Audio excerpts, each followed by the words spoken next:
Welcome to BPSC maker. दोस्तों आज है 18 सितंबर 2021 और 18 सितंबर 2021 से संबंधित बिहार करंट अफेयर्स और साथ ही राष्ट्रीय और अंतर्राष्ट्रीय घटनाओं से करंट अफेयर्स के जितने भी प्रश्न होंगे वो सभी मैं आपको इस वीडियो में बताऊंगा।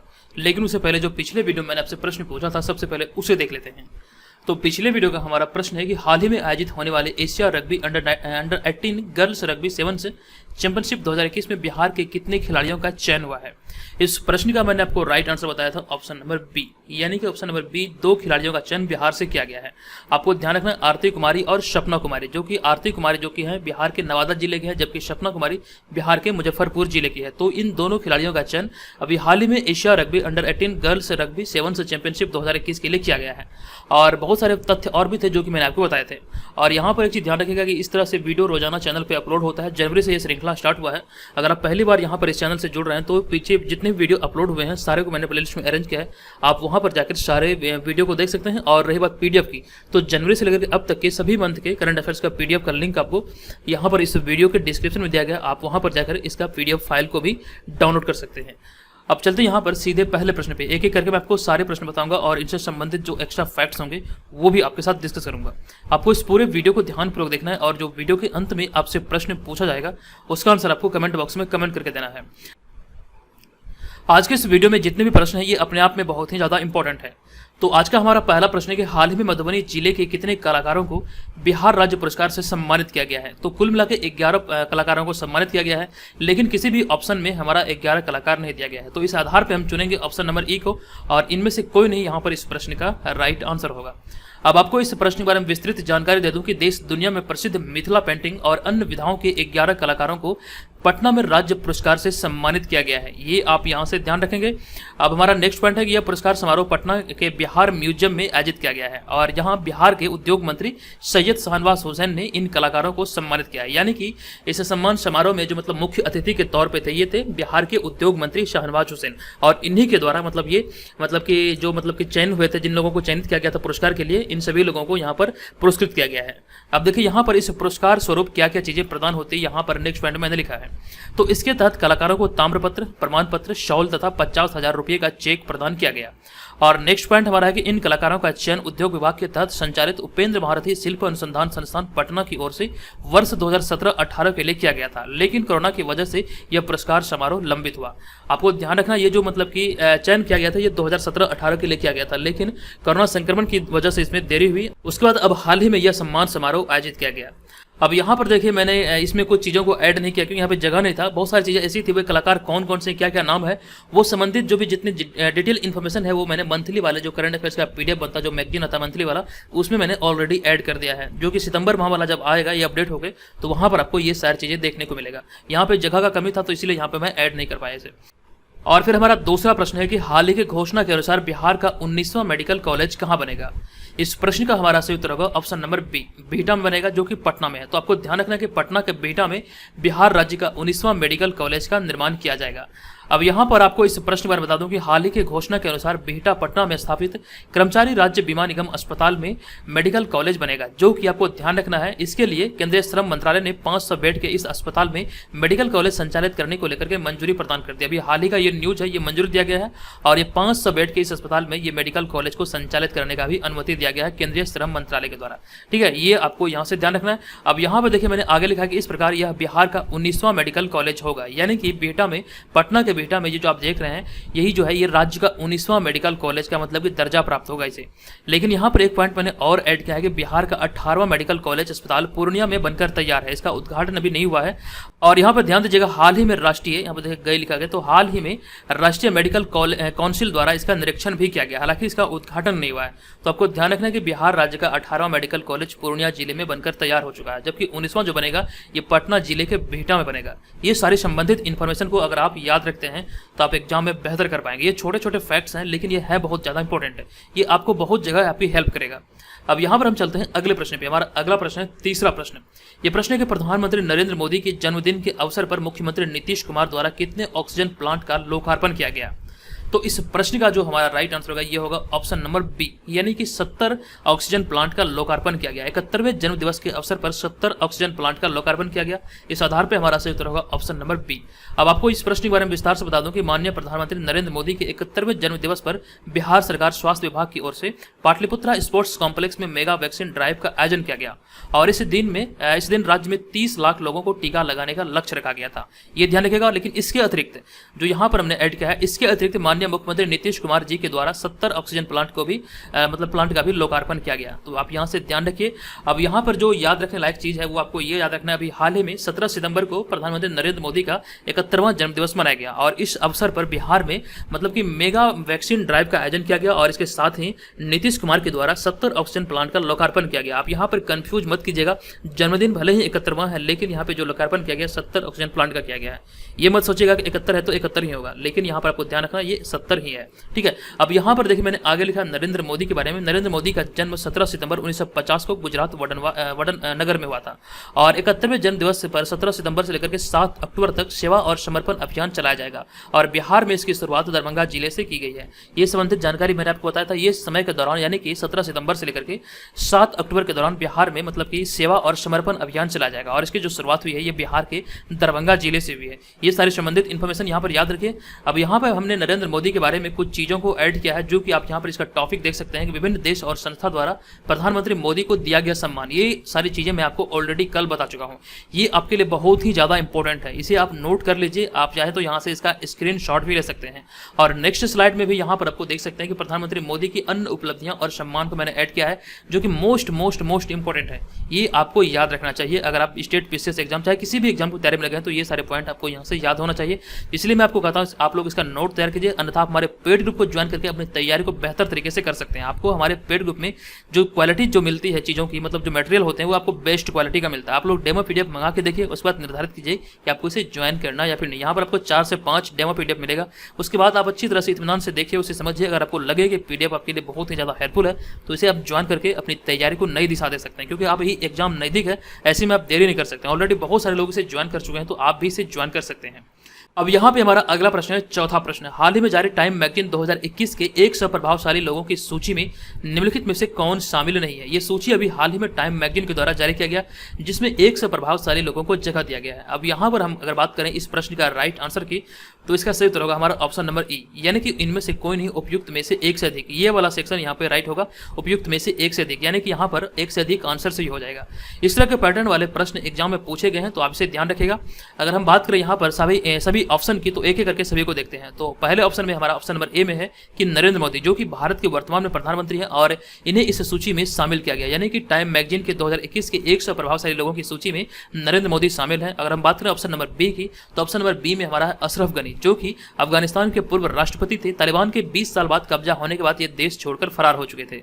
आपको ध्यान रखना ये अफगानिस्तान के पूर्व राष्ट्रपति थे और ये इस सूची में शामिल नहीं है। आपसे प्रश्न में पूछा रहा है कि निम्नलिखित में से कौन शामिल नहीं है, तो हमारा ऑप्शन नंबर बी यहाँ पे राइट होगा। हम अब देखेंगे ऑप्शन नंबर सी को। ऑप्शन नंबर सी में हमारा है कि मुल्ला मोहम्मद हसन अखुंद, जो कि वर्तमान में अफगानिस्तान के प्रधानमंत्री हैं और इस सूची में शामिल नहीं है, यानी कि ऑप्शन नंबर बी और सी यहाँ पे राइट होगा। और हम ऑप्शन नंबर डी को भी देख लेते हैं। ऑप्शन नंबर डी में हमारा है मुल्ला अब्दुल गनी बरादर, जो कि अफगानिस्तान का वर्तमान में उप प्रधानमंत्री हैं और ये इस सूची में शामिल है। तो आपको यहाँ पर ध्यान रखना है चारों ऑप्शन में अगर हम बात करें ए बी सी डी में, तो ए में है नरेंद्र मोदी और बी में है मुल्ला अब्दुल गनी बरादर, तो ये दोनों इस सूची में शामिल है। जबकि अफगानिस्तान के पूर्व राष्ट्रपति अशरफ गनी और वर्तमान प्रधानमंत्री मुल्ला मोहम्मद हसन अखुंद इस सूची में शामिल नहीं है। वही आपसे यहाँ पर प्रश्न पूछा जा रहा था। आई होप कि आप सारी चीजों को बारीकी से समझ चुके हैं। अब यहाँ पर हम इस प्रश्न के बारे में आपको डिटेल्स बता दें कि हाल ही में टाइम मैगजीन ने 2021 के लिए 100 प्रभावशाली लोगों की सूची जारी की है। ये आप यहाँ से ध्यान रखिए और इस सूची को 6 कैटेगरी में बांटी गई। ये 6 कैटेगरी कौन कौन से यहाँ पर आप देख सकते हैं। Pioneer, artist, leader, icon, Titan और इनोवेटर शामिल है। ये 6 कैटेगरी में ये सारे शामिल हैं। अब यहाँ पर देखिए मैंने आगे लिखा है कि इसमें अगर भारतीयों की बात करें इस सूची में 100 प्रभावशाली लोगों की सूची में, तो इसमें भारतीयों की बात करें तो प्रधानमंत्री नरेंद्र मोदी, पश्चिम बंगाल के मुख्यमंत्री ममता बनर्जी और सीरम इंस्टीट्यूट ऑफ इंडिया के सीईओ आधार पूनावाला का नाम शामिल है। ये आप यहाँ से ध्यान रखिए। अब देखिए यहाँ पे मैंने आगे लिखा कि इस सूची में तालिबान के सह संस्थापक और अफगानिस्तान के उप प्रधानमंत्री मुल्ला अब्दुल गनी गनी बरादर का भी नाम शामिल है। आप यहाँ पर देख सकते हैं ऑप्शन नंबर डी में मैंने आपको बताया था, जो कि ये नाम इसमें शामिल है। और हमारा अगला पॉइंट है कि इससे पहले 2 सितंबर को जारी द मॉर्निंग कंसल्ट के सर्वे में प्रधानमंत्री नरेंद्र मोदी दुनिया के सबसे लोकप्रिय नेता चुने गए थे। मोर देन 70% अप्रूवल रेटिंग के साथ प्रधानमंत्री नरेंद्र मोदी को मतलब दुनिया का सबसे लोकप्रिय नेता चुना गया था। आपको ये ध्यान रखना, ये जो रिपोर्ट जारी किया गया था ये द मॉर्निंग कंसल्ट के द्वारा जारी किया गया था। ये सारी संबंधित जानकारी आप यहाँ से याद रखिए, सभी को नोट डाउन कीजिए। चलिए अब यहाँ पर हम चलते हैं अगले प्रश्न पे। हमारा अगला प्रश्न होगा 5वां प्रश्न। ये प्रश्न है कि हाल ही में यानी कि सितंबर 2021 में श्रीलंका के किस तेज गेंदबाज ने क्रिकेट के सभी प्रारूपों से यानी कि सभी फॉर्मेट से संन्यास लेने की घोषणा की है। इस प्रश्न का जो हमारा राइट आंसर होगा ये होगा लसित मलिंगा, यानी कि ऑप्शन नंबर सी इस प्रश्न का राइट आंसर होगा। महान क्रिकेटर लसित मलिंगा ने क्रिकेट के सभी प्रारूपों से संन्यास लेने की घोषणा की। हालांकि यहाँ पर कुछ मतलब कि कंडीशन है जो कि आपको मैं बताऊंगा अभी कुछ देर में। आप ध्यान रखिए, इसका जो राइट आंसर होगा ये होगा ऑप्शन नंबर सी। अब हाल ही में 14 सितंबर 2021 को श्रीलंका के तेज गेंदबाज 38 वर्षीय लसित मलिंगा ने क्रिकेट के सभी प्रारूपों से संन्यास लेने की घोषणा की है। आप जो यहाँ पर इस इमेज में देख रहे हैं, आप तो जानते होंगे यही हैं लसित मलिंगा। आप यहाँ पर अगले पॉइंट में देख रहे होंगे, हालांकि वे इसी वर्ष जनवरी 2021 में टेस्ट और वनडे से संन्यास ले चुके थे। तो ये आप ध्यान रखें, जनवरी 2021 में लसित मलिंगा ने टेस्ट और वनडे क्रिकेट से संन्यास लिए थे। अब यहाँ पर आपको ये ध्यान रखना है कि अभी हाल ही में T20 क्रिकेट से भी इन्होंने संन्यास लिया। तो इस आधार पर यानी कि अगर हम बात करें टेस्ट, वनडे और T20 तीनों अगर हम देखें तो अभी हाल ही में तीनों फॉर्मेट से ये संन्यास ले चुके हैं। पहले तो टेस्ट और वनडे से लिए, अभी हाल ही में T20 से लिए। तो इस आधार पर मैंने यहाँ पर क्वेश्चन को सेट किया है। तो दोनों तरह से दोनों कंडीशन को आपको यहाँ से याद रखना है। आपसे पूछा जा सकता है कि टेस्ट और वनडे से संन्यास कब लिए थे, तो जनवरी 2021 में। जबकि अगर हम बात करें T20 से तो ये दिसंबर नहीं बल्कि सितंबर 2021 में संन्यास लिए। तो ये सारी संबंधित जानकारी यहाँ से याद रखिए। क्रिकेट से भी प्रश्न एग्जाम में पूछे गए हैं। जब आप प्रीवियस ईयर के क्वेश्चन को देखते होंगे तो आपको समझ में आता होगा। अब यहाँ पर देखिए, मैंने आगे लिखा कि वे 2014 में T20 वर्ल्ड कप जीतने वाली श्रीलंकाई टीम के कप्तान भी रहे थे। नेक्स्ट पॉइंट है, लसित मलिंगा के नाम लगातार 4 गेंद पर 4 विकेट लेने का रिकॉर्ड दर्ज है, जो कि किसी भी मतलब कि गेंदबाज ने अभी तक यह रिकॉर्ड अपने नाम नहीं किया है। लेकिन यहाँ पर आपको ये कंडीशन यह भी याद रखना है कि उन्होंने यह कारनामा एक बार नहीं बल्कि दो बार किया है। क्रिकेट के इतिहास में अगर बात करें, अंतर्राष्ट्रीय क्रिकेट में इन्होंने ये कारनामा 2 बार किया, जो कि लगातार 4 गेंदों पर 4 विकेट लिए हैं। ये आप ध्यान रखिए, ये मतलब एक बहुत बड़ा उपलब्धि होता है जो कि लसित मलिंगा के नाम है, लगातार 2 बार। अब यहाँ पर हम चलते हैं, लगातार 2 बार नहीं बल्कि अपने करियर में 2 बार, ये ध्यान रखिएगा। लगातार यहाँ मेरे मुंह से निकल गया, लगातार नहीं बल्कि अपने करियर में इन्होंने 4 गेंद पर 4 विकेट लिए थे अपने करियर में। चलिए अब यहाँ पर हम चलते हैं अगले प्रश्न पे। हमारा अगला प्रश्न होगा 6ठा प्रश्न। ये प्रश्न के निम्नलिखित में से कहाँ हाल ही में एक ग्राम पंचायत एक डिजिटल भुगतान सखी मिशन की शुरुआत की गई है। इस प्रश्न का हमारा राइट आंसर होगा ऑप्शन नंबर डी, यानी कि जम्मू कश्मीर में इसकी शुरुआत की गई है। एक ग्राम पंचायत एक डिजिटल भुगतान सखी मिशन की शुरुआत अभी हाल ही में जम्मू कश्मीर में किया गया। अब आपको इस प्रश्न के बारे में जानकारी दे दूं कि हाल ही में जम्मू कश्मीर के उपराज्यपाल मनोज सिन्हा ने पंपोर में, जो कि जम्मू कश्मीर के पंपोर में एक ग्राम पंचायत एक डिजिटल भुगतान सखी मिशन की शुरुआत की है। अब ये मिशन का आप नाम यहाँ पर याद रखिए। जो भी मिशन लॉन्च होते हैं उसका कुछ ना कुछ उद्देश्य होता है, उसी उद्देश्य के साथ उसे लॉन्च किया जाता है। तो आप यहाँ पर देख सकते हैं इस मिशन का अगर हम उद्देश्य की बात करें तो इस मिशन का उद्देश्य जम्मू कश्मीर के दूर दराज के क्षेत्रों में डिजिटल बैंकिंग और वित्तीय सेवाओं को घर घर पहुंचाना इसका उद्देश्य है। इसी उद्देश्य को ध्यान रखते हुए अभी हाल ही में इसकी शुरुआत किया गया जम्मू कश्मीर राज्यपाल मनोज सिन्हा के द्वारा। अब यहाँ पर चलिए अगले प्रश्न में चलते हैं। हमारा अगला प्रश्न होगा 7वां प्रश्न। यह प्रश्न एक दक्षिण कोरिया के प्रतिस्पर्धा आयोग ने मोबाइल ऑपरेटिंग सिस्टम में अपने दबदबे का दुरुपयोग करने को लेकर के किस पर $177 मिलियन का जुर्माना लगाया है। ये भी हाल ही में लगाया गया। तो ये जुर्माना जो लगाया गया है ये गूगल पर लगाया गया है। ऑप्शन नंबर ए यहाँ पर इस प्रश्न का राइट आंसर होगा। ये गूगल पर यह जुर्माना लगाया गया है दक्षिण कोरिया के प्रतिस्पर्धा आयोग के द्वारा। अब यहाँ पर मैं आपको इस प्रश्न के बारे में बता दूं कि हाल ही में दक्षिण कोरिया के प्रतिस्पर्धा आयोग ने अमेरिकी कंपनी गूगल पर $177 मिलियन यानी कि करीब अगर हम बात करें इंडियन रुपये में तो करीब 1305 करोड़ रुपए का जुर्माना लगाया है। ये आप यहाँ पर ध्यान रखिए। अब ये जुर्माना क्यों लगाया गया है यहाँ पर अगले पॉइंट में आप देख लीजिए। यह जुर्माना मोबाइल ऑपरेटिंग सिस्टम और ऐप मार्केट में अपने दबदबे का गलत फायदा उठाने के लिए लगाया गया है। आपको ध्यान रखना है। और यहाँ पर देखिए मैंने एक इंपॉर्टेंट पॉइंट को ऐड किया है। कुछ समय पहले दक्षिण कोरिया ने गूगल के एकाधिकार यानी कि मोनोपोली को कम करने के लिए एक बिल पास किया था, जो कि अब हाल ही में कानून बन चुका है। और इस कानून को मतलब इसे कानून बनते ही गूगल पर यह जुर्माना लगाया गया है। यानी कि मार्केट में जिस प्रकार से गूगल का मतलब एकाधिकार यानी कि मोनोपोली है उसे ही कम करने के लिए दक्षिण कोरिया में एक तरह का मतलब बिल पास किया गया था, जो कि मतलब पारित होने के बाद ये कानून बना। और इसी कानून के पारित होने के बाद यानी कानून बनने के जस्ट बाद ही गूगल पर यह जुर्माना लगाया गया है $177 मिलियन का। आपको ये भी ध्यान रखना, अगर हम बात करें इंडियन करेंसी में तो 1305 करोड़ रुपए का जुर्माना लगाया गया है। चलिए अब यहाँ पर हम चलेंगे अगले प्रश्न पे। हमारा अगला प्रश्न होगा 8वां प्रश्न। यह प्रश्न एक अंतर्राष्ट्रीय ओलंपिक समिति यानी कि IOC ने हाल ही में संपन्न हुए टोक्यो ओलंपिक खेल 2020 से एक तरफा हटने पर किस देश को निलंबित कर दिया है। तो इस प्रश्न का जो हमारा राइट आंसर होगा ये होगा उत्तर कोरिया, यानी कि ऑप्शन नंबर सी यहाँ पर इस प्रश्न का राइट आंसर होगा। अब यहाँ पर मैं आपको बता दूं कि अंतर्राष्ट्रीय ओलंपिक समिति यानी कि आईओसी ने हाल ही में संपन्न हुए टोक्यो ओलंपिक खेल 2020 से एक तरफा हटने पर उत्तर कोरिया को निलंबित कर दिया है, यानी कि उत्तर कोरिया पर बैन लगा दिया है। अब यहाँ पर देखिए मैंने आगे अगले पॉइंट में लिखा है, जो कि यहाँ पर हम लोग चर्चा किए पिछले प्रश्न में दक्षिण कोरिया की और इस प्रश्न में उत्तर कोरिया की, तो इसी आधार पर मैंने यहाँ पर इसे लिखा है कि उत्तर कोरिया और दक्षिण कोरिया को विभाजित करने वाली जो रेखा है ये 38वीं समानांतर रेखा है। और ये जो प्रश्न आप यहाँ पे देख रहे हैं, ये जो पॉइंट आप देख रहे हैं, ये अपने आप में बहुत ही ज्यादा इंपॉर्टेंट है। इस तरह के प्रश्न आप समझ सकते हैं, कई बार एग्जाम में पूछे गए हैं। अब यहाँ पर अगर हम बात करें टोक्यो ओलंपिक की, तो टोक्यो ओलंपिक से संबंधित मैंने एक वीडियो चैनल पे अपलोड किया था, जो कि ओलंपिक के इतिहास और साथ ही साथ टोक्यो 2020 से जितने भी प्रश्न बने हैं सारे को मैंने ऐड किया है। उसका पीडीएफ का जो लिंक आपको यहाँ पर निःशुल्क इस वीडियो में मिल जाएगा, आप वहां पर जाके इसका पीडीएफ फाइल को डाउनलोड कर सकते हैं। लगभग 100 प्रश्नों को वहां पर एमसीक्यू फॉर्मेट में मतलब कि डाला गया है। उससे देखेंगे तो आप निसंदेह रहे, मतलब श्योर रहे कि आपके वहां से एक प्रश्न जरूर बनेगा। ठीक है, ये चीज का आप लोग यहाँ पर ध्यान रखिएगा। अभी यहाँ पर मैं आपको बता रहा था 38वीं समानांतर रेखा के बारे में, जो कि उत्तरी कोरिया और दक्षिणी कोरिया को विभाजित करती है। लेकिन यहाँ पर कई सारे प्रश्न ऐसे हैं इसी टॉपिक से संबंधित जो कि आपके एग्जाम में पूछे गए हैं और बार बार वही सारे प्रश्न रिपीट हुए हैं। तो सारे सीमा रेखा को मैंने यहाँ पर ऐड किया, एक एक करके सारे को हम लोग देख लेते हैं। सबसे पहले मैं बात करूंगा डुरंड रेखा की। तो यह पाकिस्तान और अफगानिस्तान के बीच की सीमा रेखा है। पहले यह भारत और अफगानिस्तान के बीच की सीमा रेखा थी और इसका निर्धारण मोटियर डुरंड के द्वारा 1896 में किया गया था। यहाँ पर आप ये कंडीशन याद रखिए, अभी जो वर्तमान में ये जो सीमा रेखा है ये पाकिस्तान और अफगानिस्तान के बीच की सीमा रेखा है, लेकिन जब इसका निर्धारण हुआ था 1896 में मोटियर डुरंड के द्वारा, तो उस वक्त ये भारत और अफगानिस्तान के बीच की सीमा रेखा थी। और यहाँ पे हमारा दूसरा जो रेखा, जो महत्वपूर्ण रेखा, ये है मैकमोहन रेखा।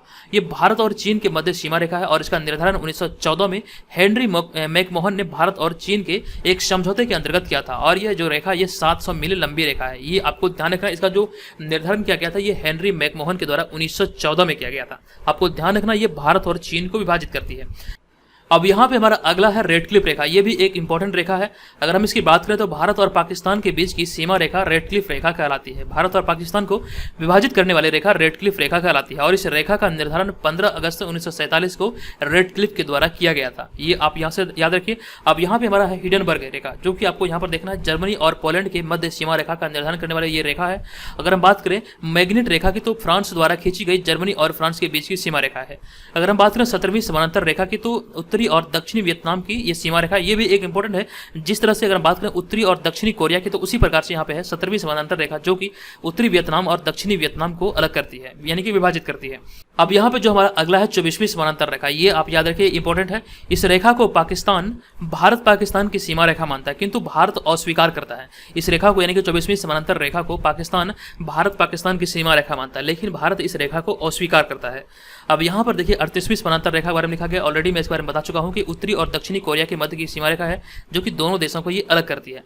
अब हमारा अगला है 49वीं समानांतर रेखा, जो कि संयुक्त राज्य अमेरिका और कनाडा की सीमा रेखा है। ठीक है, तो ये सारे इंपॉर्टेंट पॉइंट को आप यहाँ से याद रखिए, ये आपके आगामी सभी प्रतियोगी परीक्षाओं के दृष्टिकोण से महत्वपूर्ण है। अब यहाँ पे चलते आगे और आपको एक महत्वपूर्ण जानकारी दे दूं कि जो लोग घर बैठे 67वीं बीपीएससी प्राइमरी परीक्षा और बीपीएससी सीडीपीओ ये दोनों परीक्षाओं की तैयारी में लगे हैं, तो यहाँ से आप अपनी तैयारी को बेहतर कर सकते हैं। अभी हाल ही में इस चैनल के माध्यम से कुछ ई बुक या फिर कह सकते हैं स्टडी मटेरियल लॉन्च किया गया, जो कि आप यहाँ पर देख सकते हैं। ये सारे आपको पेड ग्रुप में प्रोवाइड किया जाएगा, सिवाय इसके ये आपको पेड ग्रुप में नहीं मिलेगा। लेकिन इसके अतिरिक्त जो आपको मिलेंगे, मैं आपको बता दूँ, थोड़ी सी जानकारी दे दूँ कि यहाँ पर आपको मिलेगा क्या क्या। आपको यहाँ पर इस पेड ग्रुप में टेस्ट सीरीज मिलेगा, बिहार जीके मिलेगा, जिसमें आप देखेंगे बिहार के समग्र मतलब कि जीके को शामिल किया गया है। 2000 प्रश्नों का ये मतलब 2 पीडीएफ आपको मिलेगा, वॉल्यूम 1 और वॉल्यूम 2, जिससे आपकी कंप्लीट तैयारी हो जाएगी बिहार जीके की।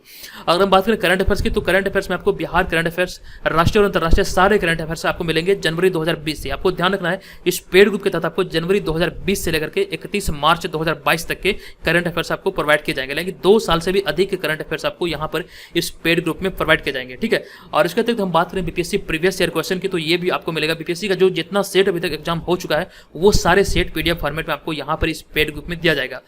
आप यहाँ पर एक चीज से श्योर रहे कि हमारे मटेरियल जो आपको मिलेंगे ये आपको बेहतर क्वालिटी का मिलेगा। क्वालिटी के मामले में किसी भी प्रकार की कोई दिक्कत आपको नहीं होगी। इसकी कंप्लीट जानकारी मैं आपको इस वीडियो के अंत में दूंगा। अब यहाँ पे बढ़ते हैं हम अगले प्रश्न पे। हमारा अगला प्रश्न होगा 9वां प्रश्न। हाल ही में जारी एक आंकड़े के अनुसार पीएम कुसुम योजना के तहत सोलर पंप लगाने में कौन सा राज्य अव्वल आया, यानी कि पूरे भारत में कौन सा राज्य पीएम कुसुम योजना के तहत सोलर पंप लगाने में पूरे भारत में अव्वल आया है। इस प्रश्न का हमारा राइट आंसर होगा ऑप्शन नंबर डी, यानी कि हरियाणा इस प्रश्न का सही उत्तर होगा। अब आपको इस प्रश्न के बारे में बता दूं कि केंद्रीय नवीन और नवीनकरणीय ऊर्जा मंत्रालय के आंकड़ों के अनुसार प्रधानमंत्री किसान ऊर्जा सुरक्षा तथा उत्थान अभियान यानी कि पीएम कुसुम योजना के तहत ऑफ ग्रिड सोलर पंपों की स्थापना के मामले में भारत का हरियाणा राज्य देश में अव्वल आया है। ये आपको ध्यान रखना है कि हरियाणा पूरे भारत में अव्वल स्थान हासिल किया है। हरियाणा को वर्ष 2020-21 के लिए कुल 520 करोड़ रुपए की लागत से 15,000 पंपों का लक्ष्य दिया गया था, यानी कि 15,000 पंपों को लगाने का लक्ष्य दिया गया था और इस अवधि में हरियाणा के द्वारा 14,418 पंप स्थापित किया गया और ये रिकॉर्ड है और इसी आधार पर इसे मतलब कि अव्वल राज्य चुना गया है। ये आप यहाँ पर ध्यान रखिए। अगर हम बात करें अब पीएम कुसुम योजना की, तो पीएम कुसुम योजना क्या है यहाँ पर मैंने आगे ऐड किया है। तो पीएम कुसुम योजना जो है केंद्र सरकार की योजना है। यहाँ पर मैंने आगे लिखा है केंद्र सरकार के पीएम कुसुम योजना को 2019 में 20 लाख सोलर पंप स्थापित करने के लक्ष्य के साथ शुरू किया गया था। आपको ध्यान रखना है इसे 2019 में शुरू किया गया था प्रधानमंत्री मोदी के द्वारा और इसका जो लक्ष्य था ये 20 लाख सोलर पंप स्थापित करना था पूरे देश में। ठीक है, ये आप यहाँ पर ध्यान रखें। अब यहाँ पे देखिए मैंने आगे लिखा कि इस योजना के तहत किसानों को पंप की लागत का 40% वहन करना पड़ता है, जबकि केंद्र और राज्य सरकार शेष 60% सब्सिडी देती है। यानी कि इस पंप को लगाने में जितनी भी खर्च आती है उसमें से 60% जो मतलब कि सब्सिडी दिया जाता है ये राज्य सरकार और केंद्र सरकार मिल के देती है। जबकि अगर हम बात करें रिमेनिंग 40% की तो किसान के द्वारा खुद ही वो खर्च को वहन करना पड़ता है। तो ये सारी संबंधित जानकारी यहाँ से आप पीएम कुसुम योजना से संबंधित याद रखिए। अब हम बढ़ेंगे अगले प्रश्न पे। हमारा अगला प्रश्न होगा 10वां प्रश्न। ये प्रश्न हाल ही में किस तिथि को विश्व लिम्फोमा जागरूकता दिवस मनाया गया है? और इस प्रश्न का जो हमारा राइट आंसर होगा ये प्रत्येक वर्ष विश्व लिम्फोमा जागरूकता दिवस 15 सितंबर को मनाया जाता है। यानी कि ऑप्शन नंबर सी यहाँ पर हमारा इस प्रश्न का राइट आंसर होगा। आपको बता दूं कि प्रत्येक वर्ष विश्व लिम्फोमा जागरूकता दिवस 15 सितंबर को मनाया जाता है। अब लिम्फोमा क्या है इसके बारे में हम लोग जान लेते हैं। लिम्फोमा एक डिजीज है, एक बीमारी है। यहाँ पर मैंने आगे लिखा है लिम्फोमा बीमारी कैंसर का एक प्रकार है। कैंसर का एक ऐसा प्रकार है जिसकी शुरुआत शरीर के लसिका तंत्र में होती है। ठीक है, ये आप यहाँ से ध्यान रखिए। और इस दिवस को मनाने का उद्देश्य लिम्फोमा के बारे में जागरूकता बढ़ाना और इसी को ध्यान रखते हुए प्रत्येक वर्ष ये 15 सितंबर को आयोजित किया जाता है। और आपको ये ध्यान रखना है कि लिम्फोमा जो ये कैंसर का ही एक प्रकार है, कह सकते हैं ये कैंसर है जिसकी जो शुरुआत होती है ये लसिका तंत्र से होती है। चलिए बढ़ते हैं यहाँ पर अगले प्रश्न पे। हमारा अगला प्रश्न होगा 11वां प्रश्न। ये प्रश्न है किस राज्य सरकार ने पिछले वर्ष की तरह इस वर्ष भी दिवाली के अवसर पर राज्य में पटाखों के भंडारण, बिक्री और उपयोग पर पूर्ण प्रतिबंध लगाने का घोषणा किया है? ये घोषणा भी हाल ही में जो किया गया है दिल्ली सरकार के द्वारा किया गया है। पिछले वर्ष की भांति इस वर्ष भी ये घोषणा किया गया है। ऑप्शन नंबर बी यहाँ पर इसका राइट आंसर होगा। अब आपको इस प्रश्न पर बता दूं कि हाल ही में केजरीवाल सरकार ने दिवाली पर होने वाले प्रदूषण के खतरे को देखते हुए राज्य में पटाखों के भंडारण, बिक्री एवं उपयोग पर पूर्ण प्रतिबंध लगाने का घोषणा किया है। और आपको ध्यान रखना पिछले वर्ष भी यह प्रतिबंध लगाया गया था। देखिए अभी से इसलिए घोषणा किया गया क्योंकि दिवाली में भी देरी है। यहाँ पर आपको ध्यान रखना है कि जो मतलब कि जो इसके सेलर होते हैं, जो मतलब व्यापारी होते हैं, ये पहले से ही स्टॉक करने लगता है। तो इसी को ध्यान रखते हुए इसमें मतलब प्रतिबंध लगाया गया है। इसके भंडारण पर रोक लगाया गया है। भंडारण, बिक्री और उपयोग करने पर, ये तीनों चीजों पर रोक लगाया गया है दिल्ली सरकार के द्वारा। अब यहाँ पर मैंने दिल्ली से संबंधित दो इंपॉर्टेंट पॉइंट को ऐड किया जो कि बहुत ही ज्यादा इंपॉर्टेंट है। आप ये दोनों को बिल्कुल भी इग्नोर नहीं कर सकते। इस तरह के प्रश्न जरूर पूछे जा सकते हैं, संभावना ऐसी बनती है। तो पहला पॉइंट हमारा यह है कि हाल ही में बॉलीवुड अभिनेता सोनू सूद को दिल्ली सरकार के देश के मेंटर्स कार्यक्रम का ब्रांड एम्बेसडर बनाया गया है। इस कार्यक्रम का नाम याद रखिए, देश के मेंटर्स कार्यक्रम का ब्रांड एम्बेसडर अभी हाल ही में जो बनाया गया है ये बॉलीवुड अभिनेता सोनू सूद को बनाया गया। जबकि एक और इंपॉर्टेंट पॉइंट है जो कि मैंने आपको कुछ दिन पहले ही बताया था। तो ये पॉइंट है कि फोर्ब्स इंडिया द्वारा जारी सूची के अनुसार प्रति वर्ग मील में सर्वाधिक सीसीटीवी कैमरे वाले शहरों में दिल्ली सबसे आगे, यानी कि सर्वाधिक सीसीटीवी कैमरे की हम बात करें प्रति वर्ग मील के अनुसार, तो इस मामले में दिल्ली शहर जो है ये पूरे विश्व में प्रथम स्थान पर है। ये आपको यहाँ पर ध्यान रखना है। अब यहाँ पे बढ़ते हैं अगले प्रश्न पे। हमारा अगला प्रश्न होगा 12वां प्रश्न। ये प्रश्न हाल ही में कहां से जुरासिक युग के हाइबोडोंट शार्क की नई प्रजातियों के दांतों की जानकारी प्राप्त हुई है? इस प्रश्न का राइट आंसर होगा हमारा ऑप्शन नंबर ए, यानी कि राजस्थान के जैसलमेर से। ऑप्शन नंबर ए यहाँ पर इस प्रश्न का राइट आंसर होगा। आपको बता दूं कि भारतीय भूवैज्ञानिक सर्वेक्षण के पश्चिमी क्षेत्र जयपुर के अधिकारियों की टीम ने जैसलमेर से जुरासिक युग के हाइबोडोंट शार्क की नई प्रजातियों के दांतों की जानकारी हासिल की है। ये आपको यहाँ पर ध्यान रखना है। आप यहाँ पर इसको इमेज में देख सकते हैं, यही वो इमेज है। अब यहाँ पे अगले पॉइंट में इसी खोज के बारे में कुछ चीज़ों को ऐड किया है। तो इस खोज को हाल ही में अंतर्राष्ट्रीय ख्याति प्राप्त हिस्टोरिकल बायोलॉजी जर्नल ऑफ पैलियोंटोलॉजी में प्रकाशित किया गया। ये भी आपको यहाँ से ध्यान रखना है। जो इसकी जो खोज हुई है ये हुई है राजस्थान के जैसलमेर में। अब यहाँ पे बढ़ते हैं अगले प्रश्न पे। हमारा अगला प्रश्न होगा 13वां प्रश्न। ये प्रश्न कि हाल ही में भारत और किस देश ने यूनिफाइड पेमेंट्स इंटरफेस और पे नाउ को जोड़ने की घोषणा की है? तो इस प्रश्न का जो हमारा राइट आंसर होगा, ये घोषणा भी हाल ही में भारत और सिंगापुर के बीच किया गया है।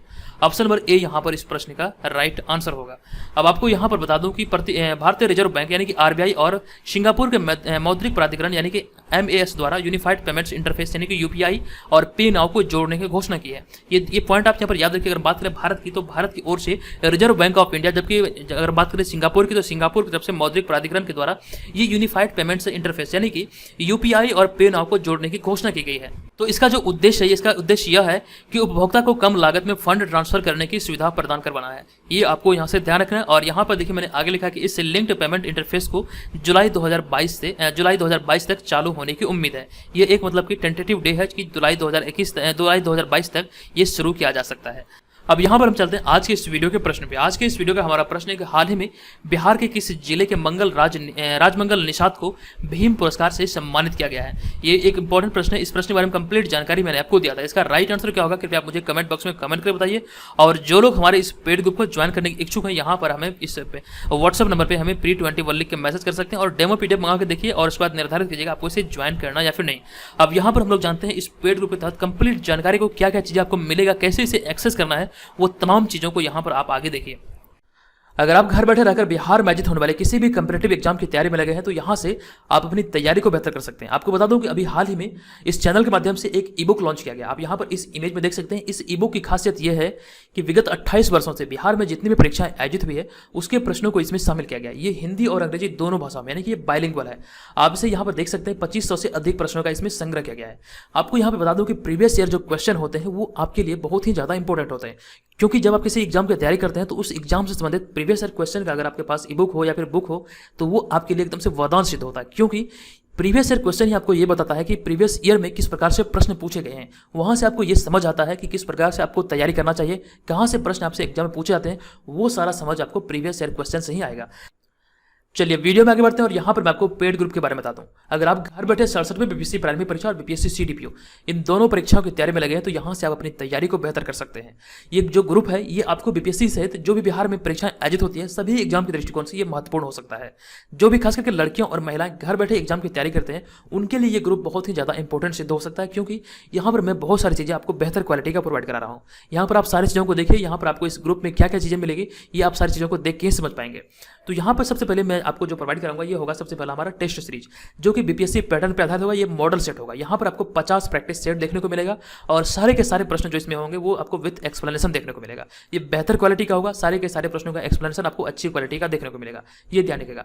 और दूसरा जो महत्वपूर्ण चीज आपको मिलेगा वो मिलेगा बिहार करंट अफेयर्स के अलावा राष्ट्रीय और अंतर्राष्ट्रीय करंट अफेयर्स, जो कि आपको एक वर्ष का करंट अफेयर्स यानी कि जनवरी 2021 से लेकर के दिसंबर 2021 तक के करंट अफेयर्स यहाँ पे आपको पेड ग्रुप में प्रोवाइड किया जाएगा। ये डेली मिलेगा, मंथली मिलेगा, साल का अंत होगा, वार्षिकांक भी मिलेगा। तो ये सारे यहाँ पे ध्यान रखिएगा। और उसके बाद जो हमारा मेन होगा वो होगा बिहार जीके। यहाँ पर आपको संपूर्ण बिहार जीके का 2 पीडीएफ मिलेगा। आपको दोबारा कहीं से भी बिहार जीके या फिर बिहार करंट अफेयर्स पढ़ने की आवश्यकता नहीं है। ये पूरी की पूरी जिम्मेवारी हमारी है। जो भी प्रश्न पूछे जाएंगे यहीं से प्रश्न पूछे जाएंगे, ठीक है। ये ध्यान रखिएगा। ये भी आपको यहाँ पे प्रोवाइड किया जाएगा 2 वॉल्यूम में। और उसका जो हमारा नेक्स्ट होगा वो होगा बीपीएससी का प्रीवियस ईयर क्वेश्चन। ये भी बहुत ही ज़्यादा इंपॉर्टेंट है। ये आपके बीपीएससी एग्जाम में सफलता पाने में आपकी बहुत ही ज़्यादा हेल्प करेगी।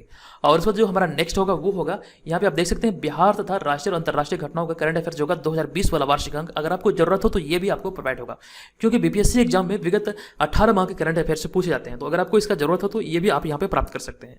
इसके अलावा कुछ पीडीएफ हैं जो कि जैसे देख सकते हैं यहाँ पे प्राचीन इतिहास का और संपूर्ण विश्व इतिहास का पीडीएफ, ये सारे और भी छोटे छोटे पीडीएफ है जो कि आपको यहाँ पे मिलेगा। तो मेनली जो हमारा होगा ये 4 सेक्शन होगा, यानी कि टेस्ट सीरीज, करंट अफेयर्स, संपूर्ण बिहार जीके और बीपीएससी प्रीवियस ईयर क्वेश्चन। ये चारों यहां पर आपको पेड ग्रुप के अंतर्गत प्रोवाइड किया जाएगा।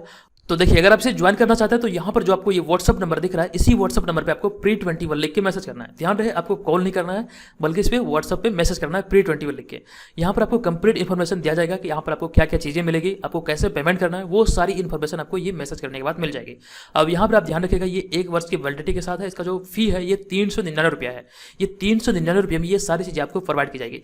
399 रुपया कोई बड़ी रकम नहीं होती है। अगर आप मार्केट में देखेंगे जो बीपीएससी का टेस्ट सीरीज अवेलेबल है वो आपको 1000 से 1500 रुपये में आपको 10 से 15 टेस्ट अवेलेबल कराता है। यहाँ पर मैं आपको 399 में आपको यहाँ में 50 प्रैक्टिस सेट, 1 वर्ष का current affairs, Bihar GK, BPSC previous year question, ये सारे मैं आपको यहाँ पे प्रोवाइड करा रहा हूँ। आपको क्वालिटी के मामले में किसी भी प्रकार की कोई संदेह नहीं होना चाहिए। अगर आपसे डेमो मंगाना चाहते हैं तो व्हाट्सअप नंबर पर हमें pre21 लिख के मैसेज कीजिए, आप डेमो का डिमांड कीजिए, आपको डेमो पीडीएफ मिल जाएगा। वहाँ पर आप देखेंगे, वो आप क्वालिटी को देख देख के समझ पाएंगे किस प्रकार से हम यहाँ पे आपके लिए मेहनत कर रहे हैं और किस प्रकार से कंटेंट आपको प्रोवाइड करा रहे हैं। तो आप भी इसे ज्वाइन कर सकते हैं, आप अपनी तैयारी को बेहतर आयाम दे सकते हैं, अपनी तैयारी को नई दिशा दे सकते हैं। यहाँ से अगर आप हमारे मतलब इस स्टडी मटेरियल को फॉलो करते हैं तो आपसे मेरा वादा है कि इतनी सारी चीज़ों को कवर करने में आपका 40 से 50% समझिए कवर हो जाएगा। क्योंकि बीपीएससी परीक्षा में 150 प्रश्न पूछे जाते हैं, उसमें करंट अफेयर्स का जो सेक्शन होता है वहाँ से लगभग 38 प्रश्न पूछे जाते हैं। तो 38 प्रश्न हो गया, बिहार जी के अगर मैं 10 ही मान लूँ तो 38 10 कितना हो गया, 48 48 हो गया। और यहाँ पे मैं आपको बता दूं कि पिछले वर्ष जो 66वें बीपीएससी आयोजित हुआ था तो वहाँ पे हमारे टेस्ट सीरीज से 26 प्रश्न आए थे, 26 से 27 प्रश्न हमारे टेस्ट सीरीज से आए थे। समझिए इतने सारे यहाँ से मतलब प्रश्न हमारे स्टेट से पूछे गए हैं। तो आप भी यहाँ पर हमारे पे भरोसा करके इसको ज्वाइन कर सकते हैं और अपनी तैयारी को बेहतर कर सकते हैं। ठीक है, ये ध्यान रखिएगा। तो दोस्तों आप भी इसे ज्वाइन कीजिए, बहुत सारे मेंबर ऑलरेडी से ज्वाइन कर चुके हैं। चलिए मिलेंगे नेक्स्ट वीडियो में। ये वीडियो कैसा लगा कृपया कमेंट करके जरूर बताइएगा। चलिए धन्यवाद, जय हिंद।